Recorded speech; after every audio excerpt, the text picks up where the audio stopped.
મારું નામ છે જયેશ ડાકી, મોરબી સિપાઈ ઓફિસર, મોરબી મહાનગરપાલિકા.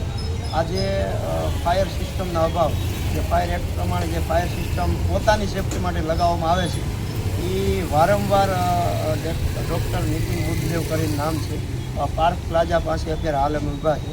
ત્યાં વારંવાર પહેલી નોટિસ, બીજી નોટિસ અને ત્રીજી નોટિસ અને સાથે સીલિંગની નોટિસ આપવા છતાંય જે જરૂરી ફાયરના સાધનો લગાવવામાં આવે એની કાર્યવાહી તેણે કરેલી નથી અથવા એણે બાહેધરી પણ નથી આપેલી.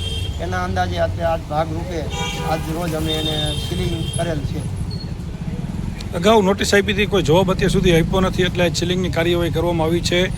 કેટલા શોપિંગમાં દુકાન છે અને કેટલી દુકાન અત્યારે સીલ કરવામાં આવી છે?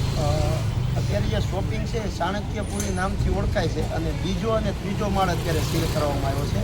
બીજો અને ત્રીજો માળ એટલા માટે સીલ કરવામાં આવ્યો છે કે જે નીચેવાળા દુકાનદાર છે, અંદાજિત 16 જેવા દુકાનદાર છે, એમાં પોતાની એક દુકાન છે. એ લોકો બાહેધરી આપી ગયા છે કે ભાઈ અમે ફાયર સિસ્ટમ નાખવા એગ્રી છે. એટલે હાલ અત્યારે બીજો અને ત્રીજો માળ અમે સીલ કરવામાં એટલા માટે આવ્યો છે કે નીચેવાળાની ઓલરેડી બાહેધરી આવી ગઈ છે.